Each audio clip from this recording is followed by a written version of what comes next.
Communications Manager at Data Conversion Laboratory, and I will be your moderator today. Before we get started, I wanted to let you know we will allow time at the end of the webinar for questions and answers, so please write your questions in the chat area as they come to mind. If we don't have time to answer them all, we will make them available on our website.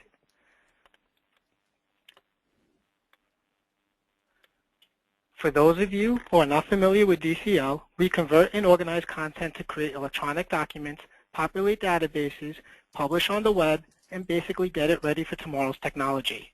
DCL services help you refine your document conversion strategy, identify document redundancy, extract metadata, and transform legacy and future documents for real needs, today and in the future. Today we are thrilled to introduce Dr. Joanne T. Hackles, President and CEO of Comtech Services, and Suzanne Meskin, Director of Marketing for Sound Systems. For more than 30 years, Dr. Hackles has addressed audiences internationally on subjects ranging from content management, project management, effective interfaces and information, minimal information products, usability testing, and online and web-based information to manage the information design and development process.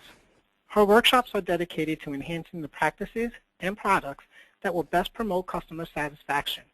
She has authored the books Information Development, Managing Your Documentation Projects, Portfolio, and People, Content Management for Dynamic Web Delivery, Managing Your Documentation Projects, Standards for Online Communications, and User and Task Analysis for Interface Design.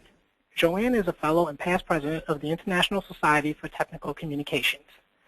Suzanne Meskin is the Sound Systems Director of Marketing, with responsibility for the company's marketing and public relations efforts.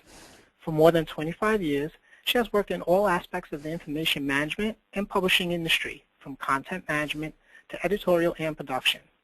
Suzanne has authored numerous articles about content management for industry publications and has delivered presentations for the CM Strategies, DITA North America, Intelligent Content, AIM, and LavaCon conferences, as well as in industry-related group meetings and webinars. She was also a contributing author for the book Virtual Collaborative Writing in the Workplace, Computer-Mediated Communication Technologies and Processes by Beth L. Hewitt and Charlotte Robidahl. Without further ado, welcome Joanne and Suzanne.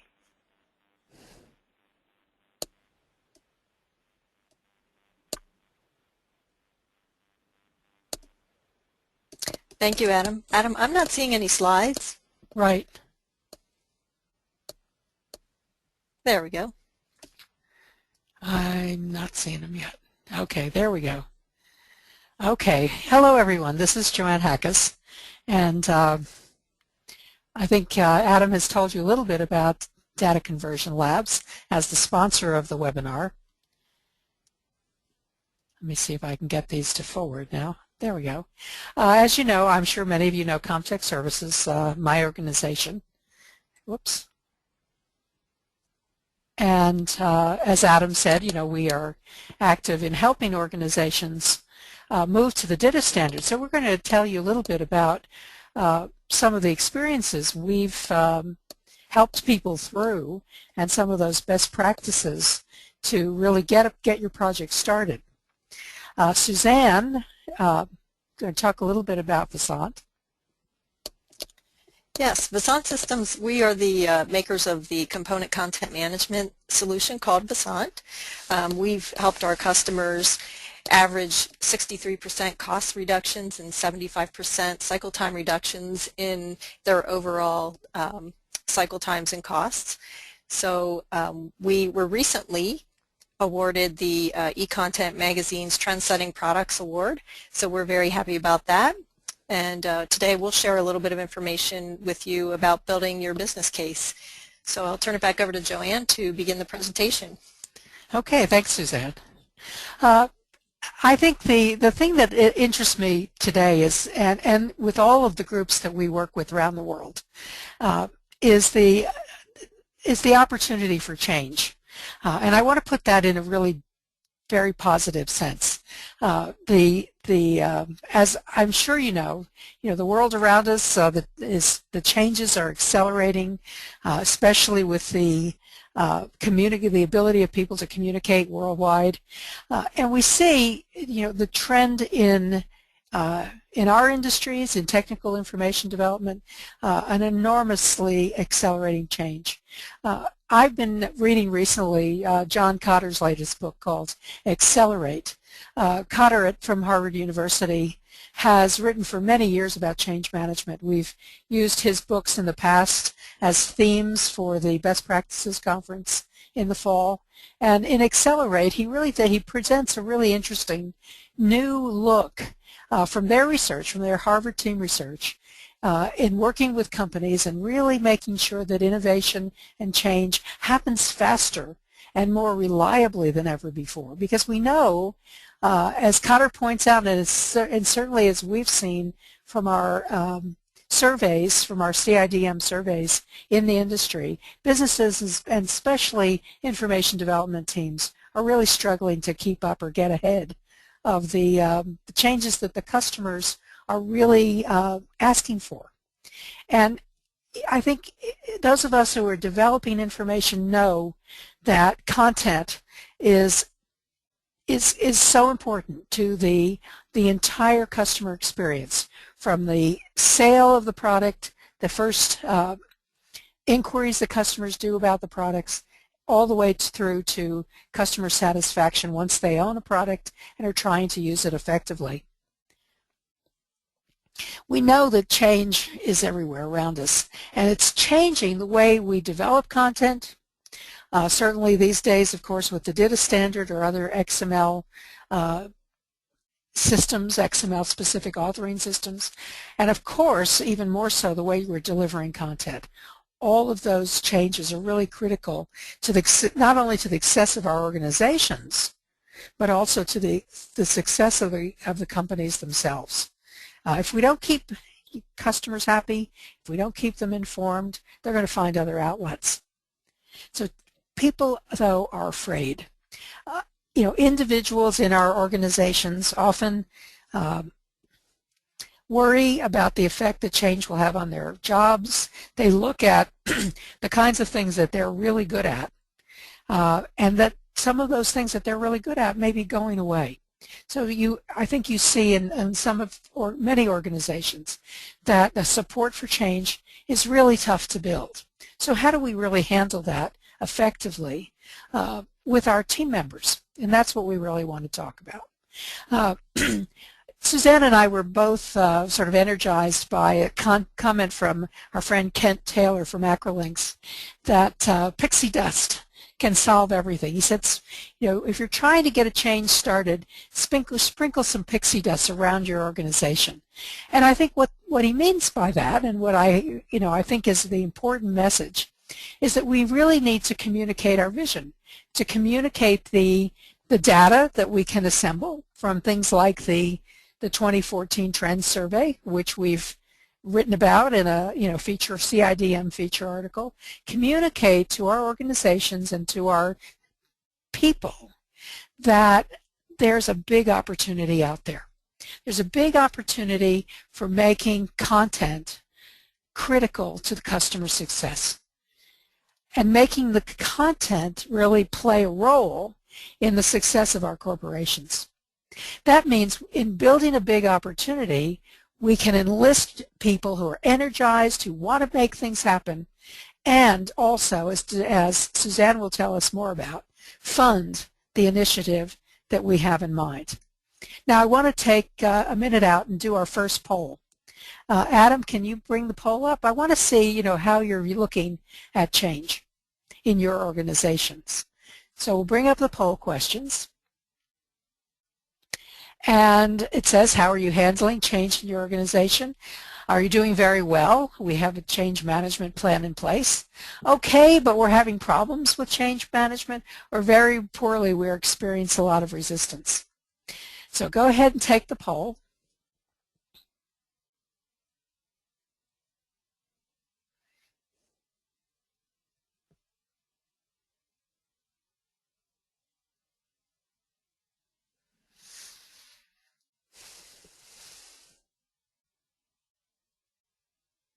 And Adam, if we're at about 80–85%?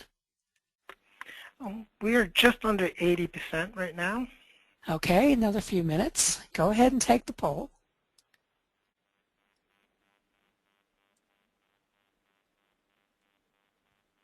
Okay, we're at 82% voted.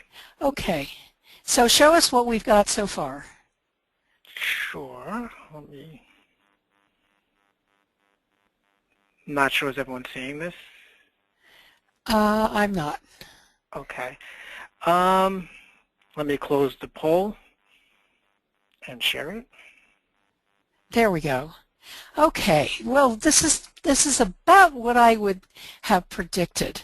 That the bulk of you, 64%, are okay, but you're having some problems with change management. So this is exactly the presentation you need to be in. And those of you, almost a third, that is, who are experiencing a lot of resistance, we'd certainly like to hear from you because we think we have, Suzanne and I think we have some solutions to help you, and we're going to talk about some of those today. Okay, let's bring back the slides.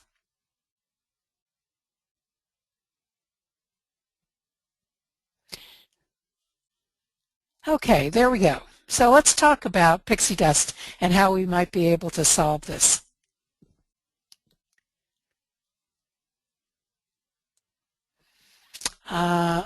Okay. There we go. Now, wait a minute. Did we get? Yes, here we go. Okay.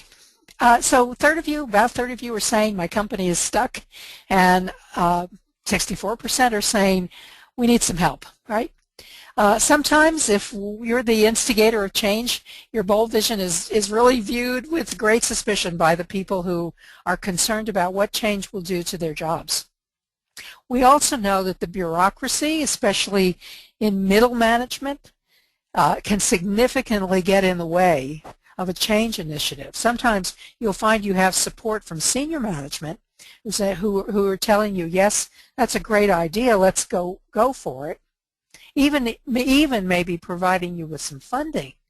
But your colleagues in engineering, in programming, in other parts of the organization are very resistant. The very bureaucracy of the company gets in the way, or makes it, the company's standards make it extremely difficult to present and to win a business case. Resources are meted out in your organization, but they seem always to go to the same people. You know, I've heard a story recently where new CEO came into the company and was charged by the stockholders, you know, to increase stockholder value and to focus on, you know, the potentially winning projects coming out of engineering, product development. So what happened? You know, he kept the engineering staff the same and laid off people in marketing and technical communication. It doesn't make any sense, you know, but the most powerful people, the people who are, you know, in that product development team, get all the resources and the support activities that really need to be there to sell a product and to keep customers happy are cut. So resources get meted out, but sometimes only to the wrong people or to the same people over and over again. And that's exactly what Cotter saw in organizations that don't do change well. The same people get appointed to the same projects and the same slow response and change management problems go on and on. But in a lot of your companies, especially if you're in startups, things were once different or are different today. Companies with that startup mentality have an agility that allows people to get moving quickly. There's a founder with a vision of a great opportunity. So what we're asking, and you should be asking, and what Cotter's Harvard team is asking is, how do we get that back? Well, what we can do is run a parallel system where the regular bureaucracy is playing things out and we're talking to them and communicating with them, but we start a network of people energized and following their hearts about a big opportunity. Well, one of the things that's part of that is, first of all, identifying the big problem, right? We know with any kind of change management initiative, getting people to understand that there's a need for change is the first step. You know, the burning platform, the sense of urgency, and one of the things that we find from the trend survey are these things. Customers seriously don't like a lot of the information that they get from us and from our companies in general. You know, they go to a website, they are asked to, you know, the example I just found, it says go to the website, try to find the manual that has your information in it. And what they get is dozens of PDFs for every product the company sells in all the languages. That was one example. And customers are saying, hey, you know, where is this stuff? How can we possibly find it?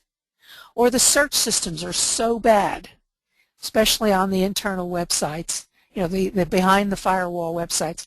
Customers can't find what they need. Or they say, I did a search for a piece of critical information, data that I need, and it returns 91 PDFs. Where do I start? How do I find that? Then they get to the information and it fails to answer the question they had in the first place. This information doesn't meet our needs. It doesn't tell us what we need to know. They tell us too there's too many words and very few pictures. We want to see what's going on. We want to have a video presentation of how to do something. And when we find it, when customers find that information, they're just so happy and so overwhelmed. I was looking at the Kohler Plumbing website a couple of weeks ago because I'm interested in getting one of these new sensor faucets. So I went to the website. There's the marketing information about the sensor faucet. You know, you can move your hand under the faucet, it turns on and off. And on the same page with the marketing information about the product, you know, here's what it looks like, here's the great features of it. There was a link to a video of how to install it and a link to the installation instructions. Well, I watched the video and I thought, gee, you know, I could do this. It isn't as difficult as it looks. Maybe I need to hire somebody to do it, but it still doesn't look all that difficult. Then I went to the instructions, and having seen the video, I could understand the instructions. I would probably be somewhat hard-pressed to understand the instructions without having seen the video. But there it was, one page in that website that had all the information I needed to make a decision, to purchase a product, and then to know that I could find the right information to use it effectively. Customers are coming back and telling us on websites that there are too many words, the information isn't where they need it, it doesn't answer the questions, it has lots and lots of descriptions, but they don't solve the problems. So we can identify a big problem, a problem that we need to change, and I'm sure all of you know that those problems might exist in your organization, despite the work that's being done by the writers. Okay, so identify the big opportunity. Whoops, go back one. Here's how Cotter defines the big opportunity. So you've identified a problem, and now you've got to turn that around into a winning argument. Cotter says a big opportunity is a window into a winning future that is real, that has emotion behind it, and people can remember, which means it needs to be short. Paragraph, a couple of paragraphs at the most, says this is what we're trying to do. These are the things that we need to do. And here's what we need to do to get ready to deliver those things to customers. So what are the characteristics of this big opportunity? Short. Less than a page, more like a paragraph. Rational. Makes sense. You know, people look at it and say, yeah, that's right, I can buy into that. That makes sense to me. Those are real happenings that we know about from industry surveys, from reports that we've read, and from the data we've gotten from our own customers. It's a compelling story. You know, we want our company and our brands and our products to be seen as trustworthy and compelling and authentic, real, and information that people really need. It needs to be very, very positive, not negative. You know, if you start with a negative statement, you know, that we're doing a really lousy job here, we need to improve it, or we're going to get fired, or they'll outsource what we're doing, that's a good recipe for turning everybody off. So a positive statement, an authentic statement, one that's clear so that people can understand it, and very important, that it's aligned with corporate strategies. So that means if you're the manager, you're putting together the big opportunity statement, you need to know what the corporate strategy is at the the C level. You know, what is the company's vision of where it needs to be? How does your big opportunity align with that company vision? So I think it gets very, very compelling as a result. And part of this is to spell it out, right? So I've tried a statement here that I think could work as the beginning of a big opportunity statement. So listen to this. Because our customers are changing and their customer information needs are changing, we have an opportunity to create compelling content that's easy to find and easy to use, presented in multiple media, and delivered on every device. Well, that's the story of what customers are asking for today. If we do this, here's the link, right? Our company and our brands will lead the industry in customer success and loyalty. We have the people to build this and deliver a leading content strategy and get it in place in the next year or some reasonable amount of time. Successful and loyal customers will influence others to purchase and to use our products. Well, you're welcome to borrow that statement and use it in your own statement of big opportunities. It's the kind of language that Cotter's team and our experience with our customers, when we lead them through a change management process, it's the kind of statement that wins out. Right? Very, very compelling. Okay, so what do we need to go with this big opportunity? Well, we need a statement about our great content. You know, what is our content? Now, this is for your part of your big opportunity statement, and also to communicate to your team members. Our content has to be competent, compelling, and warm. If you have gone to the CIDM website and downloaded or listened to the video of our keynote speaker from April, Chris Malone, the Human Brand, author of The Human Brand, you'll hear that story, that if you appear and you are genuinely competent, compelling, and warm, customers trust your content and trust your brand. Customers want to contribute then to make it better. User-generated content is a hot topic these days. We've written about in the CIDM e-news. They should use information to make purchase decisions about your products. So remember that the people who said, well, documentation doesn't sell a product, they're absolutely wrong. Everything that we're learning today from the guys at Harvard and the guys at Princeton who are behind Chris Malone's book is that content leads purchase decisions. Genuine, authentic, real, compelling information, accurate, authentic, not hype, sells products today. But we've got to do it on multiple devices and through Twitter and through Facebook and all of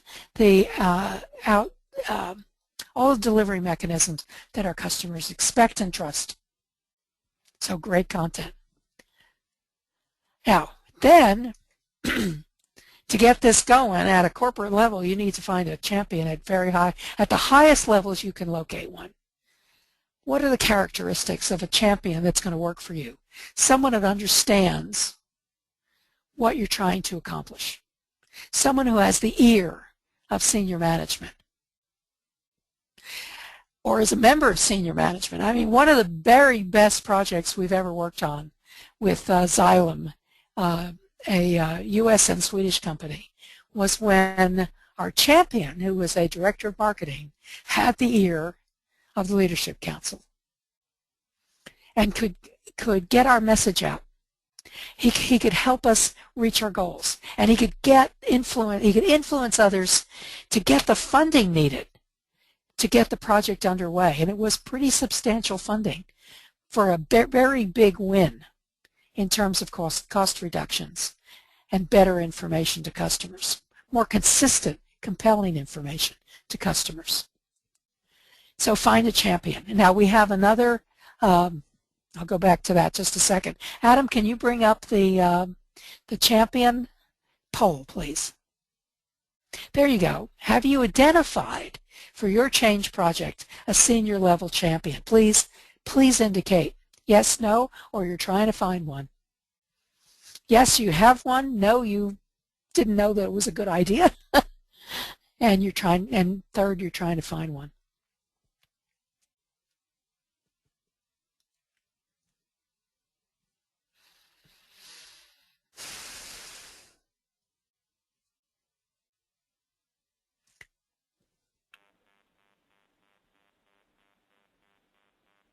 And Adam, let me know when we're up about 80%.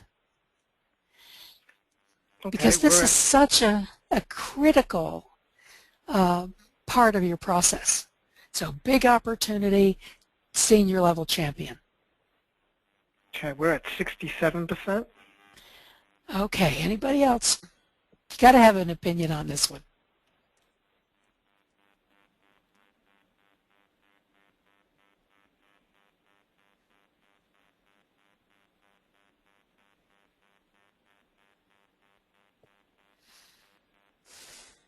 Okay, it looks like, Adam, we should close and show the results.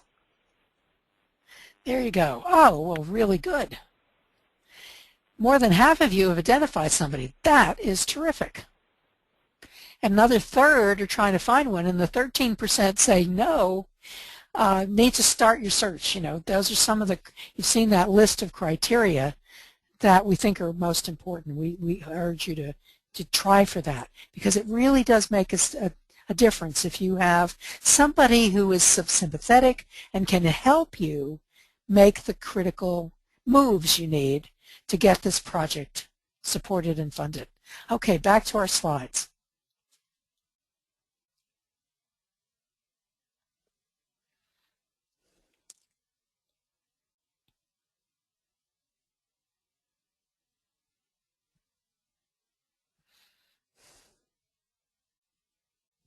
Okay, so here's my third step.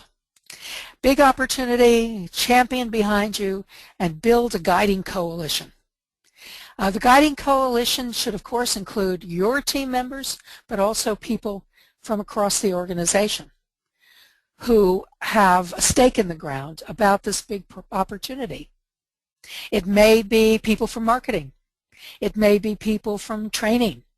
It may be user experience. People are trying to make the products easier to use. It may be the support organization that is fielding those phone calls from people who can't find anything. Those are all potential people to build your coalition. But they've got to be people who grasp the win that you're talking about in a big opportunity, who feel that there's a sense of urgency. People who want to lead, people who want to change, and people who are willing to help others come along. And if you've got those people volunteering because they're hearing the compelling message that you've put together, then select from your volunteers to build a smaller group, a coalition that's going to lead the project. So what does that guiding coalition do? See if I can get this to advance. Up. Okay, they create a plan. They create a plan to get the support, to get the funding, to put the project in place. And they also put together elements of the plan that enlist the help of all the other volunteers who aren't a part of the guiding coalition. There might be some people who want to learn to do video. There are others who might want to start a blog or get customers to start contributing content. There are others who might want to pursue minimalism, to say, you know, how can we get this information down into something that's short and readable rather than long and stuffy. Others might want to develop a new voice to communicate to customers rather than sounding like the encyclopedia. And others might be pursuing the right tools to support a move to the data standard, to XML-based authoring, and topic-based and structured content development. So all of those should be part of the plan to get people excited and to start a series of small projects that are going to generate quick wins. So enlist your volunteer army. Help the people who are raising their hands who say, we want to do something, and make sure they have something to do. Don't leave them behind. So with your volunteer army, then you say, okay, let's get the tools we need. With the urgency in place and the energy in place and ready to, and you're feeling that it's ready to go, then you can start to develop your project plan and develop a proposal for the tools you need to be successful. And remember that, you know, first comes the plan, the strategy for how you're going to change your content and how you're going to meet the needs of customers who are rapidly changing. And then the tools you need to be successful. And I think we turn it over to Suzanne. Thank you, Joanne. Adam, before we start, I think we have two related poll questions that we wanted to throw up here real quick just to get an idea of where everyone in the audience stands on their CCMS initiative. So the first question is, have you implemented the DITA standard? Yes, we have been using the DITA for more than a year. Yes, we've been using DITA for less than a year. We are thinking about implementing DITA in the next year. We are thinking about it but have not decided when to do so. Or we are using XML authoring but not in DITA. So there's quite a selection of answers there. We'll see where everyone stands in the process. If you're not using DITA, you may want to hold on till the next poll question.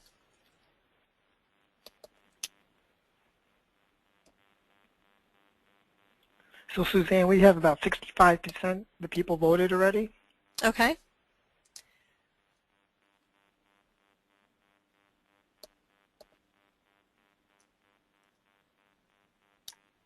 All right, let's see what our results are.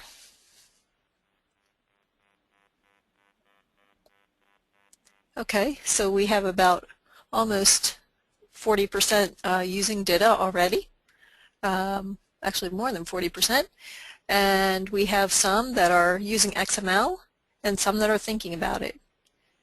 Okay, let's do the next poll.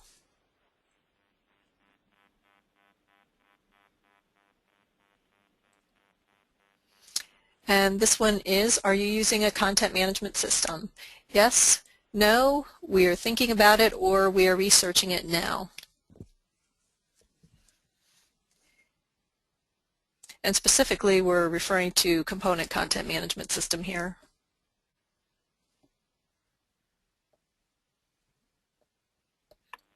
We should have asked them, Suzanne, if they're using a content management system that they don't like. Yeah, true. Especially one that's not a component content management system. Right. Like a document management system or something, you know, right, that doesn't really meet their needs. Okay, where do we stand, Adam? We're at 80% already voted. Okay, let's see what we have. Okay, so about over half the people are already using content management. Some are thinking about it, some are researching, and some are not. Okay, good. That gives us an idea of where everyone is at. Okay, we'll go back to the slides. But whether you're beginning to search for a content management system or you would just like to expand the current implementation that you have, you still need to convince your management team that this initiative is really worth spending some money on. So a good proposal will help you persuade them to give you some budget money.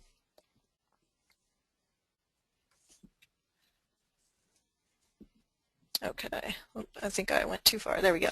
Okay, so we're going to talk a little bit about how to develop your proposal for a component content management system, or how to expand, you develop a proposal to expand the initiative for your content management system that you already have.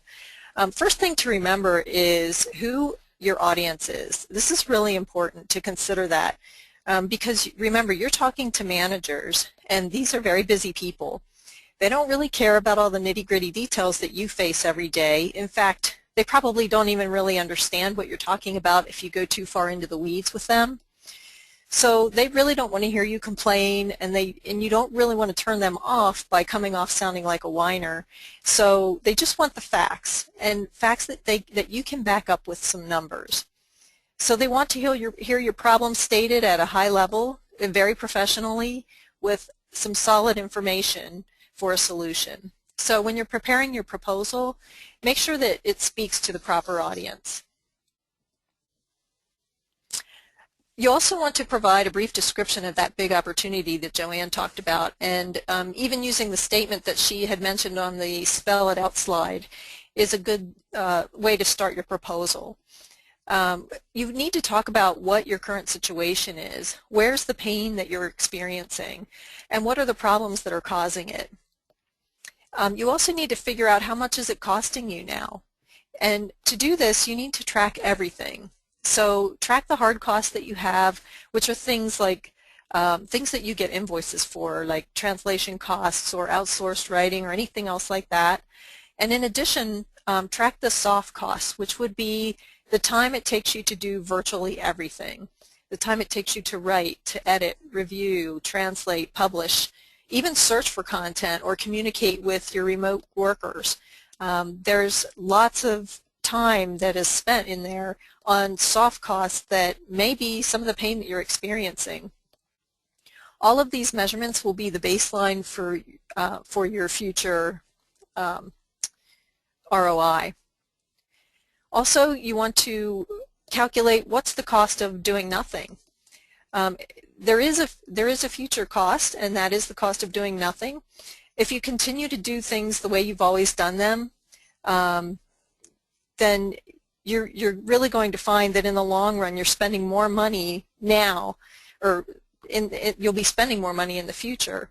So if you spend money now to improve your processes, then in the long run you actually will be saving money. So you need to make sure that you calculate that cost of doing nothing or the future cost in as well.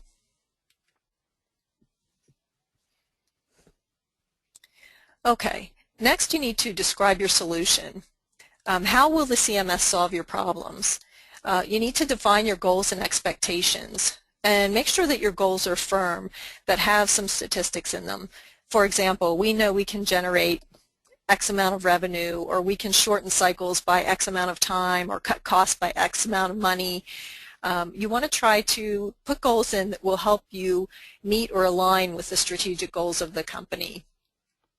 Also, put down maybe some general expectations, things like we anticipate that we can generate X amount of revenue for the company. The managers always like to hear that. Also include measures of success. Define your milestones and anticipate when you're going to meet those milestones. Explain how you're going to measure your success.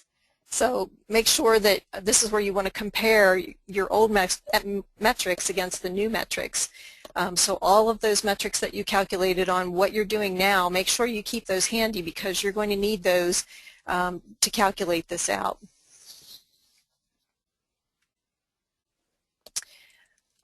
Next, you want to provide all of the logistics and the requirements. So there's a lot of things that are involved in that. For example, locations. What locations or divisions of your company will the project initially affect?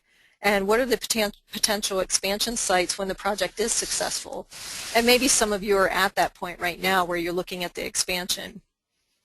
What are your technology requirements? You may need additional software or hardware. And what technologies and corresponding support fees can be eliminated perhaps. Staffing requirements. Identify by title exactly who will be the key players in the project, who's going to be the administrators and trainers and things like that. Also, Who's going to have access to the system? What positions might you need to add? What current positions do you predict may need to be reassigned? And also what other resources might be required? Maybe what you need and what you could eliminate. Training, who will be involved in the training? Who's going to provide the training? How long will it take? When will it happen? How often will you need to do the training? Also address support. Support is a big issue, kind of related to training. Who's going to need the support and who will provide the support for you. A big concern is security, so make sure you address security. How are you going to determine and control who has access to the content, who are, the content ownership issues? How often will access be reassessed, and what other security measures might be in place? Continuity. How does this project fit into your organization's overall business strategy? That's pretty important, because I think if you can do that, you can really speak to the managers. If your organization doesn't have one, how will you protect your content from unforeseen natural or technical circumstances? Also, quality assurance. How often will your quality be assessed? Who will assess it? How are you going to assess it? And who will ultimately determine the changes and what changes need to be made, perhaps? Lastly, deliverables. What kind of deliverables do you expect to produce and how often? And what new deliverables or revenue streams do you anticipate for the future? So all of these logistical things need to be included in your proposal. It's a lot of detail, but it's good detail to have in there. Oop, went one too far. There we go. Okay, and then you'll need to put a cost to all of this. Find out what the costs are that are going to be involved in the implementation. What payment options are there, because there may be multiple payment options that you have. Also, what are the projected costs for the future for things like support, customizations, training, or additional seats, adding more people onto the system? And you can detail that out by month for the first year and maybe detail it out by quarters for the second or third years. What do you project the time and cost savings are going to be? And what assumptions did you use as your basis for your projections?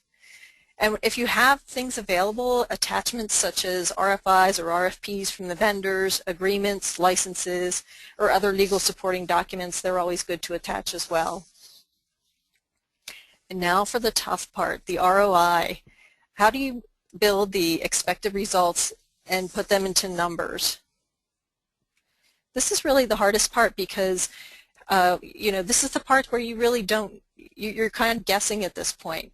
But you can do more than just guess.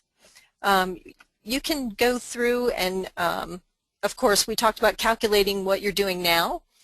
You need to measure those hard costs and those soft costs, because you're going to use it to calculate your return now, but you're also going to use it later as a benchmark to measure your success after the implementation.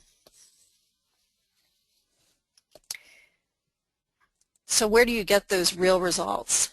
Some suggestions that I would have is go to people like us, vendors who can tell you the results that their clients have seen, other companies that are already doing content management. Ask them what their results are. Attend conferences or webinars or groups on LinkedIn and throw out some surveys and ask people, and that will help you get some realistic numbers on what real returns might be and help you calculate that for yourself. The link I have here is a link to our website where we have a page about ROI for our specific product and what some of our customers have seen. So there's one example of a place where you could get some real numbers that you could potentially use. Also, you can look for tools online that can help you figure out your ROI. For example, on our website we do have a CMS starter kit that has all kinds of good resources. And one of the things in that starter kit is an ROI calculator as well as an RFI and an RFP template. The ROI is really important, and it's the final and most compelling piece of information that you need to complete your business case. So I'll put those two links back up here again in case you want to jot those down real quick for the CMS Starter Kit and the ROI pages on our website.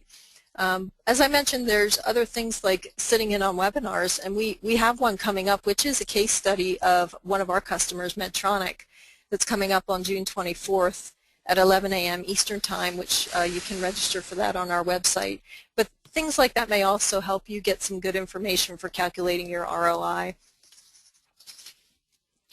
And I believe we have some other resources here at the end from Joanne of some other conferences and webinars that you can get some information from as well. Joanne, do you want to talk about those a little bit? We have, I want everybody to remember we've got 2 conferences coming up. The next conference in September is actually going to center on change management and how to get change going in your organization, including the perspective of funding that Suzanne's been talking about. Our keynote speaker, Melissa Rock, is going to talk about the how to, again, about how to get funding for initiatives.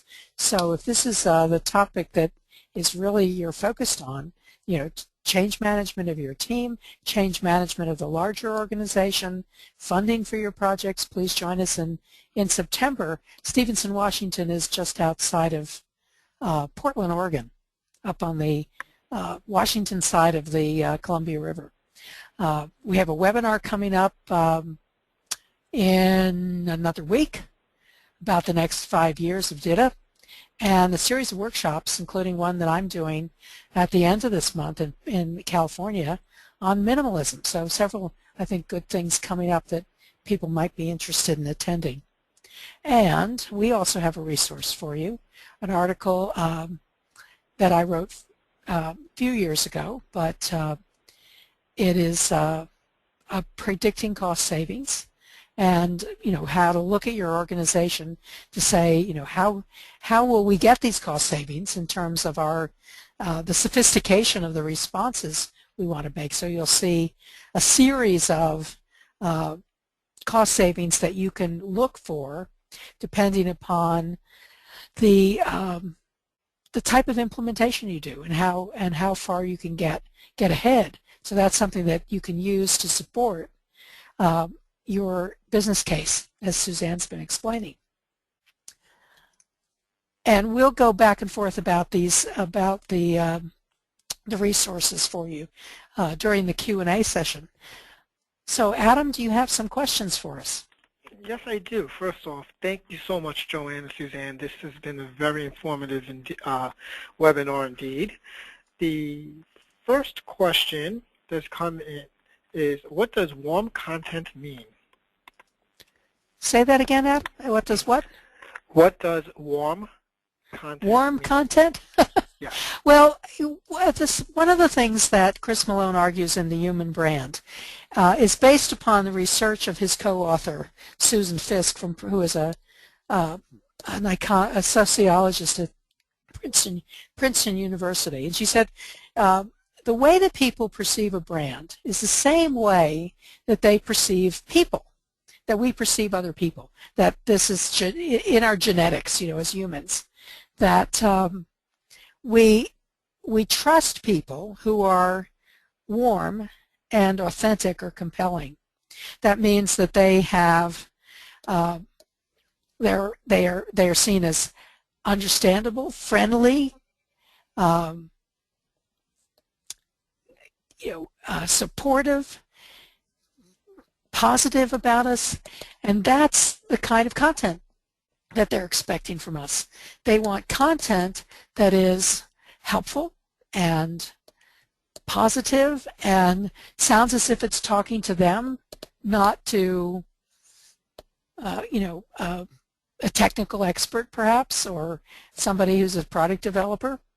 And that perception of warmth in our content, the right voice, the right message, the sympathy with the fact that people don't have a lot of time and need to get answers quickly, all of those things are going to be received in your content as warm. So hopefully that helps. Thank you, Joanne. Suzanne, do you have anything to include in that? No, I'm just feeling warm just listening to Joanne explain. Okay. The next question is, what should I look for in finding a champion? Well, if you look at, if you download these slides later on, what I really think is most important is the person who is going to help you set up your business case, is going to help you get through the morass of corporate politics, the bureaucracy. Is going to help you know how to talk to the finance people, know who has to give the approvals. And it's going to be that supportive person that's going to help guide this through. We were doing a project for the International Monetary Fund a few years ago, helping them to reorganize and re-architect and get the tools around their intranet system, their internal communication among all the various departments. And we found a champion in one of the senior economists of all people, right, who began to see the problems that were occurring in the organization because of the lack of good communication tools. And that person was such a powerful influence, somebody that the senior management believed and trusted and took his word for it. Same thing with our colleague who was the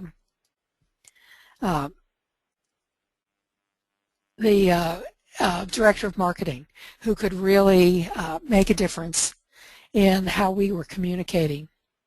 So these are the things I think you'll find really important. Yeah, I think just in addition to that, make sure they know the procurement process well, because you may not know all the ropes to getting something approved in your company, but your champion should know that as well. Excellent. Another question with regards to champions is, what happens when the champion has tried for over 2 years and has now given up dealing with upper management? You need a new champion. Yeah, exactly. Okay.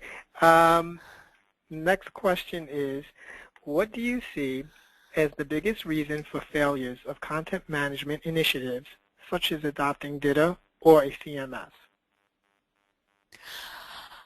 I would say there's a couple of things. One is choosing the wrong tool. We see people really frustrated, in part often because some other organization like the IT department says you've got to use something that's unsuitable. But probably more important than that is the change management of your own team. That they're reluctant to change, they don't want to do things differently, they fight what's going on, they don't feel like they're included in the planning and the discussions. They just feel victimized. So that building a business case, which includes the big opportunity, the guiding coalition, is really essential. Suzanne, I think you'd probably see some of the same things. Yeah, and we could do a whole webinar just on change management itself, which we probably all have in the past, actually. But we see the same thing: is making sure that your staff is on board with this and doing things to make them feel included, because they can undermine you very quickly if you don't. Excellent.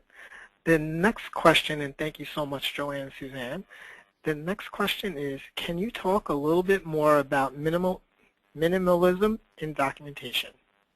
Oh, I could talk on that for an entire month. I think minimalism it's been with us a long time. We're almost 40 years into the start of minimalism for documentation. It is the most popular class that we've taught. I've taught it for over almost 25 years. And it is really about knowing the user, knowing what they really need from you, writing content in the most brief way possible that is answering their question and getting them the information they need. What we address in minimalism is that, you really need to do things with that customer in mind all the time. And so many times, what's so discouraging to me, and the same thing has been happening since I started in this industry 30-some years ago, is that people come and say, we don't know our users, we don't have any access to them, and that is the saddest story, because how can you possibly do the right thing, be compelling and authentic and warm with people you know nothing about? The good thing these days is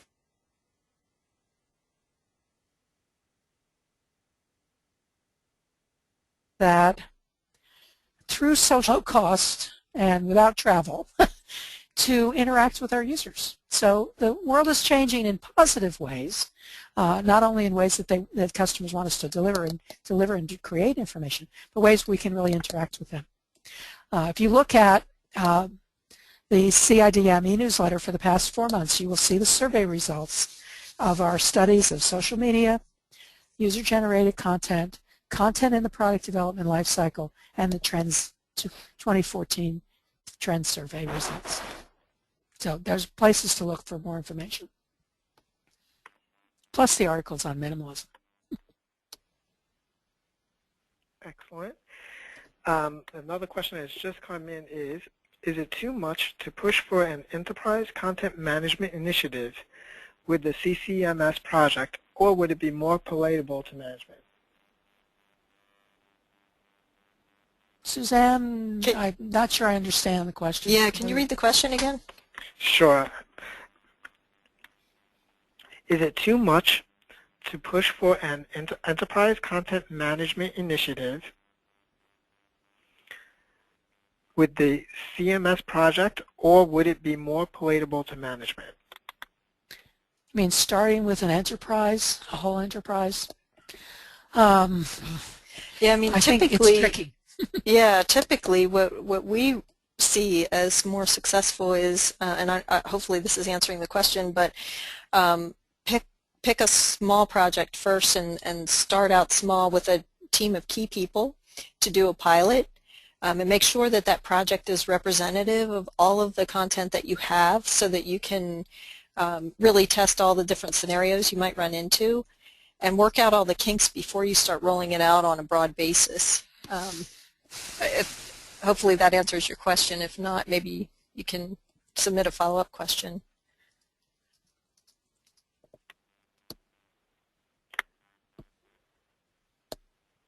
While we're waiting to see if there's a follow-up question, the next question is a component content management system different than a document management system? Yes. Yes, document management manages content at the file level, where component content management manages document at the sub-document level. So you're taking documents and breaking them down into what we term as components. So that could be topics of content, for example, or specifically modules of content. And so you're working with smaller chunks of content and reusing those within multiple publications, so that you get the benefit of consistency and accuracy across your content and less time spent writing and translating and reviewing content over and over again. So that's the difference between document management and component content management. Document management systems also will not support you in the really critical linking strategies with the DITA standard. Being able to use inserts like hazard statements or information that you're managing in one place and insert it into other documents. The document management systems don't know about links between content. Okay, thank you. And we do have a follow-up to the enterprise content management question, and the question is, or the follow-up question is, such as pushing a big enterprise content management for use in other departments and a CCMS to tech pubs at the same time? I think if it's part of a big opportunity that you are working with other groups, and have a vision that you want to get started, as long as, like Suzanne said, you don't try to do everything at once, but you stage it properly with small wins. Otherwise, you're going to have a giant project with no wins out 3 years, and everybody's going to be very anxious about how you're spending their money.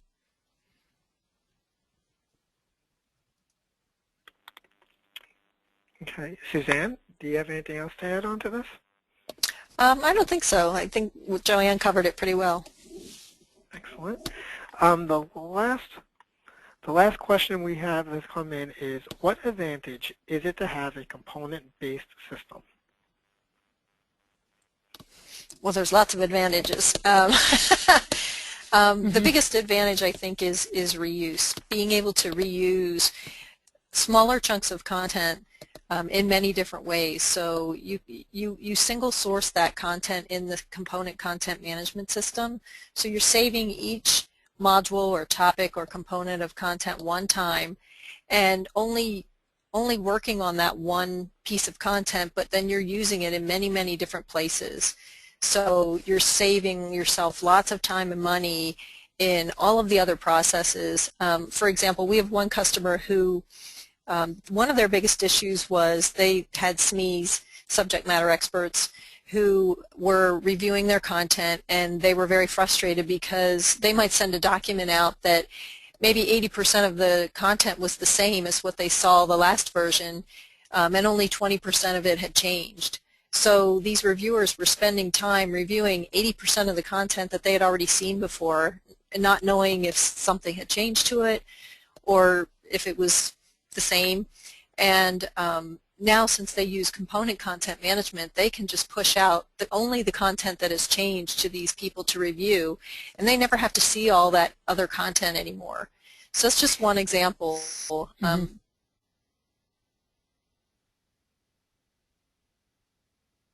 Same way with translations, you can sort the content or the components that have changed. Right, and the component content management system provides links. Remember, there's that critical word. Links between your source language content and your target language content. So they're kept in sync, right? So if you make changes to the source, you can identify that that topic changed in the target, for the target, and needs to be retranslated. If you're using a document management system, it doesn't know any of those things. Right. It also promotes consistency and accuracy in your content because everything is only stored in the system one time, so if a change is made to it, every place where it's reused will be updated as well. So you don't have different versions of content out there that may be inaccurate because somebody forgot to update them. You automatically have your content updated when it's changed one time. So there's of course there's other things as well that are advantages, like the CCMS creates audit trails for everything that you do to your content. So you can always go back and look at what was done, who did it, when they did it, and even revert back to those older versions if you need to. So those are some of the other advantages. Well, thank you, Joanne and Suzanne. Definitely this has been a very informative webinar, and thank you for providing those wonderful answers to all these questions. Thank you, everyone, for attending. This concludes today's broadcast. You can access the recorded version of this webinar in the webinar archive section of our website at www.dclab.com. Our next webinar will be tomorrow, Thursday, June 12th at 1 p.m. Eastern Daylight Time, titled Data in the Information Architecture for Responsive Web Design, presented by Keith Shangeli Roberts, Senior Content Strategist of Yellow Pencil, and Phil Neer, User Experience Designer at Yellow Pencil. Thank you, everyone, and have a great day.